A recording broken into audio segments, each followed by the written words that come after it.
goal was to cripple Iraq's infrastructure and make civilian life unsustainable. We demonstrated the capacity of technology to cripple a country without ever setting foot on it in the Persian Gulf. It's important to recognize that because it goes hand in hand with the sanctions. When we merely say that we flew 110,000 aerial sorties in 42 days, one every 30 seconds on the average, 24 hours a day, we ignore what we really did. As officials said, the death toll was now 288, with many more to come. The trucks kept filling up and driving away, past waiting relatives who knew they might never be able to identify the bodies of their loved ones. The community of Almeria filled one of the first of many funerals with gunfire in sign of grief and fury, and with angry words aimed through foreign journalists. "My mother, she's gone," shouted this young man.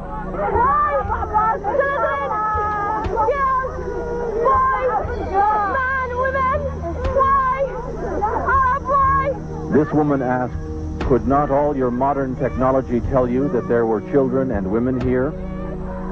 Bill Blakemore, ABC News, in the Almeria district of Baghdad. We destroyed every silo for grain or anything else storing food in the whole country. We destroyed all the storage and processing of food plants throughout the country. Even dates, the world's biggest exporter of dates. Famous processing and packaging plants in Baghdad, deliberately destroyed. We didn't want them to be able to feed themselves for a long, long time. We're all aware of the famous little powdered milk plant.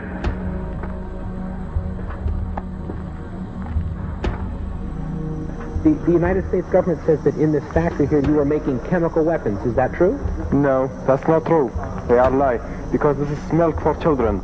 This powder, milk of children. Nothing else was made? Only this in the factory? Yes, and you can see it yourself. With the only factory in the Middle East to produce powdered milk, they were producing about 17% of their powdered milk requirements. We destroyed that, cut off all the milk. The malnutrition of the mothers immediately jeopardized all of the infants. 70% of the pregnant women, even today in Iraq, suffer anemia. The death rate for children has soared compared to 1989, the last year before sanctions. One of the biggest causes of death in Iraqi children today is diarrhea and dysentery due to the untreated drinking water. Iraq's water purification plants were heavily bombed in the war, and many that were repaired have broken down. The United Nations bans the import of spare parts and chlorine into Iraq to purify water. We saw the effects of this policy in the hospitals. This is the second attack form of acute bloody diarrhea, anemic dysentery. Most of them are due to contamination of water. He is malnourished, anemic, underweight with a developmental delay. Diarrhea and vomiting. Do you have tap water there? No. You see the conditions of these children shouldn't happen anywhere, and it's caused by the sanctions the United States government insists upon.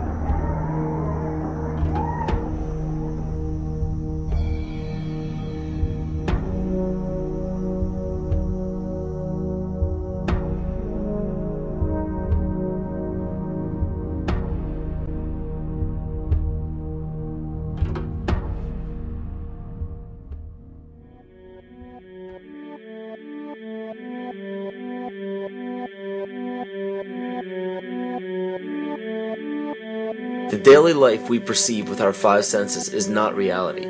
Quantum physics has shown that space and time are illusions of perception. Therefore, our bodies cannot truly be a reality if they occupy this space.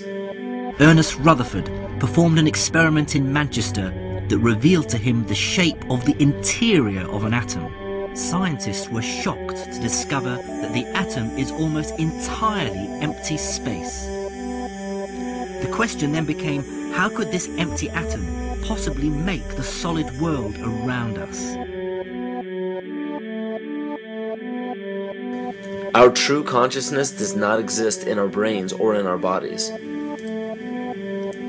But this illusion of our individual bodies, along with the misinformation of our true origins, has manifested the idea that we all think independently from one another.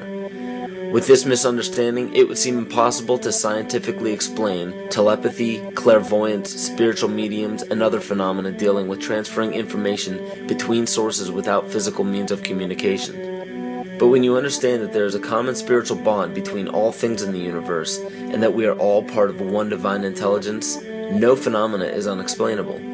This simple understanding fills all the holes in modern religions. It explains reincarnation, deja vu, predictions of the future, and literally every event, occurrence, or anomaly ever experienced. The blank matter within the most basic building blocks of perceivable existence is malleable and molded by intent. This means that consciousness shapes our reality. This seems difficult to accept for most, and it is quite understandable.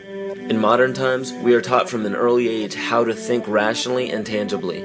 This is a very left-brain method of education, and it has more harmful effects than it's given credit for. The left brain deals with logic, details, facts, patterns, practicality, science, and math,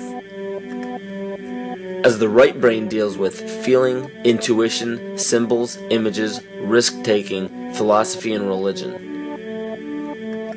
With a deliberate push for government-controlled educational curriculums, generation after generation of the youth are being taught to focus only on the facts, figures, and numbers. Repetition is used to train children subconsciously to accept what they're learning. Children aren't rewarded for questioning the validity of the information they receive. They are ridiculed. However, the children who blindly accept the information as true and merely regurgitate the information on command when it is time to take a test, those children go on to become the decision makers in our government, law, medicine, business, and every other occupation with power and prestige. The most detrimental effect of being pushed away from holistic thinking with the full brain into a strictly left brain thought is what is known as the suppression of the feminine. Every male and female have both feminine and masculine qualities. It has nothing to do with man or woman. These are represented by the left and right brain, yin and yang, black and white, light and dark, and most every other duality. Both are vital to our spiritual and physical health. In ancient Egypt, the female was the rightful heir to the throne. The male she chose to marry became pharaoh. This depicted the goddess tradition that has been destroyed to make way for a patriarchal, male-dominated society we see enforced in every major denomination. In suppressing the feminine of every society and pushing the people to strictly left-brain thinking, the natural ability for humanity to feel earthly, cosmic, and personal energy became lost. Traditions that were passed on through shamans, witch doctors, magicians, psychics, and seers of all kind became outlawed and ridiculed and given a stigma of something out of a Hollywood movie. Every religion explains that we are children of God and have godliness inside of us. If you erase the anthropomorphized God and understand that God is nothing more than the spiritual web that connects all things, all religious scriptures begin to make much more sense. Our bodies are merely vessels to contain our spirit, to gather experience for the divine mind. This is how evolution is possible. It is scientifically proven that all species are evolving into more complex beings. Innate knowledge or racial memory within all species is the understanding of newborns of all kinds to automatically know specific details and traits that the mother does not have to teach them. Therefore, innate knowledge helps every species naturally evolve towards more complex organisms. Lyle Watson claims that it was a Japanese scientist who observed the 100th monkey effect in 1952. In this observation, he discovered that a certain portion or percentage of monkeys learned or developed a new trait. The knowledge became an innate ability in that species. This is further testimony to a collective consciousness among species.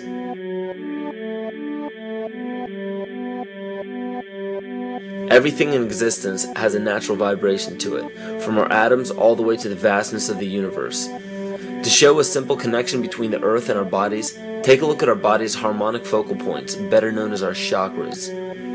Just as there are harmonic focal points on a guitar string, there are locations within our body where our vibrations culminate. In Eastern philosophies, these 7 chakras are used to bring health and balance to the